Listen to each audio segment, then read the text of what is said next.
반갑습니다. 성경 탐험 36번째 시간이 되었습니다. 지금까지 저희는 천국의 실상과 모두에 대해서 말씀드렸고요. 오늘은 천국 가는 길에 대하여 말씀드리려고 합니다. 하늘에 엄청난 높이로 연결되어 있는 사다리가 보이고 한 사람이 그 높은 하늘 향해서 부지런히 달리는 모습인데요. 천국을 사모하며 위의 것을 사모하고 위의 것을 향하여 달리는 이 주자처럼 오늘도 그런 끈질김으로 천국을 향해 달려가는 탐험길이 되기를 바랍니다. 천국에 들어가려면 오늘은 보다 더 구체적으로 천국 가는 일을 생각해 보려 합니다. 히브리서 기자의 말씀에 이런 내용이 들어 있습니다. 모든 사람으로 더불어 화평함과 거룩함을 좇으라. 이것이 없이는 아무도 주를 보지 못하리라. Make every effort to live in peace with all men and to be holy. Without holiness, no one will see the Lord. 주님을 본다는 말이 도대체 무슨 뜻입니까? 이는 곧 영광 중에 계신 천국의 주님을 뵙는다는 의미입니다.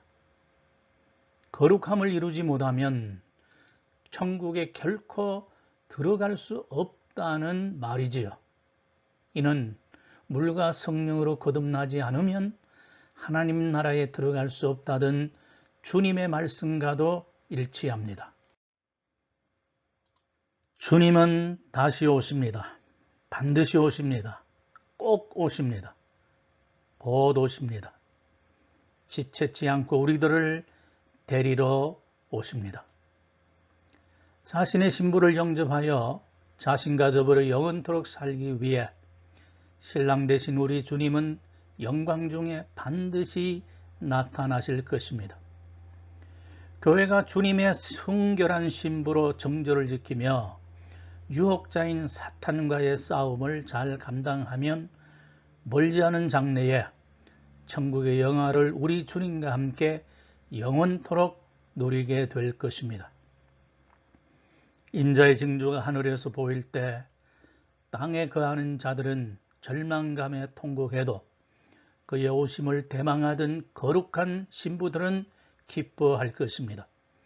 전 세계가 비통에 젖어도 주님의 순결한 신부만은 모든 질곡에서 노임받는 그 순간을 감격할 것입니다. 주님의 재림이 위대한 소망인 것은 그것이 믿는 자들을 천국으로 데리고 가기 위한 마지막 수순이기 때문에 그렇습니다. 천국은 오로지 우리 자신의 믿음으로 가는 곳입니다. 하나님이 모두 예비해 두신 것을 받아들이는 자가 천국의 삶을 영위합니다. 믿지 않으면 아무 소용이 없는 것이죠. 젖과 꿀이 흐르는 가나안 복지에 들어간 사람은 광야에서 태어난 세대를 제외하고는 여호수아와 갈렙 두 사람뿐이었습니다. 200만 이상의 이스라엘 백성이 가나안을 목전에 두고 죽어갔습니다. 약속을 받았지만 불신앙 때문에 실패했습니다. 그들은 약속을 듣고 약속을 품었지만 약속 성취와 다른 길을 걸었습니다. 불순종과 불신앙의 대가는 컸습니다. 열흘에서 보름이면 충분히 들어갈 수 있었던 그 땅을 40년이나 방랑하면서도 들어갈 수 없었음은 분명한 이유가 있었습니다.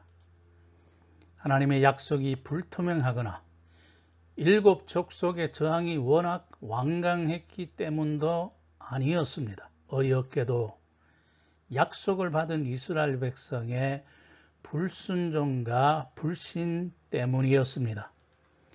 이 사건에 대한 성경의 증거는 분명합니다. 히브리서 4장 2절 3절 말씀입니다. 저희와 같이 우리도 복음 전함을 받은 자이나 그러나 그 들은 바 말씀이 저에게 유익되지 못한 것은 듣는 자가 믿음을 화합지 아니함이라. 이미 믿는 우리들은 저 안식에 들어가는도다. 믿지 않아서 안식에 들어가지 못했고 우리는 믿기 때문에 안식에 들어간다는 말이지요.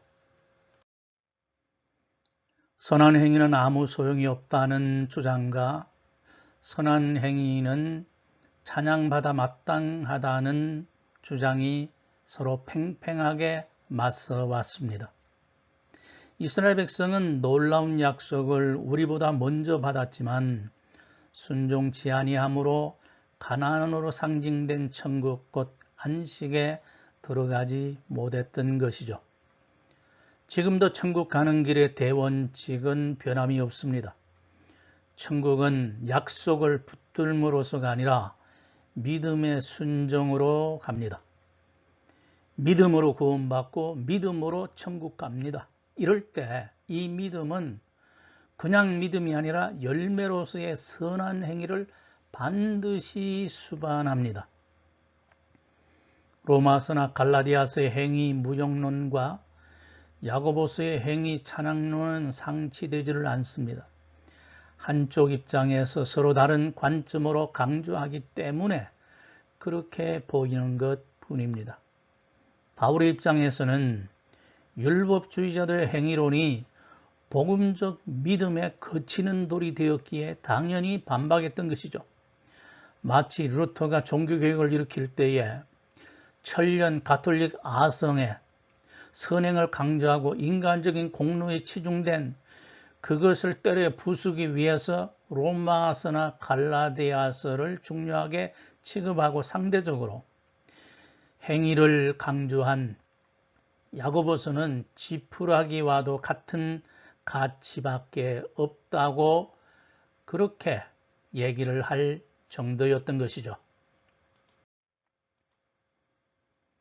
믿음과 행함은 서로를 보충합니다. 자, 야고보는 달랐습니다. 믿음을 주장하면서 실제 삶에서는 믿지 않는 자들보다 더 악한 모습에 붕괴했던 것이지요. 은혜에서 행함이 차지할 위치는 전혀 없지만 믿음에는 경험적으로 반드시 그에 합당한 열매들이 뒤따릅니다. 믿음과 행함의 둘은 서로 상보적입니다. 서로가 서로를 허무는 것이 아니라 서로의 부족한 면들을 세워줍니다. 세상에 의인은 없습니다. 선만 행하고 전혀 악을 행치 않는 사람이나 악만 행하고 선행치 않는 사람은 없다는 말이죠. 죄를 짓지 않아서 악하지 않아서 천국 가는 것이 아니고 하나님께서 이루신 구속 사역을 믿음으로 받아들이고 구속자이신 그의 아들 예수 그리스도를 믿기만 하면 천국에 갑니다.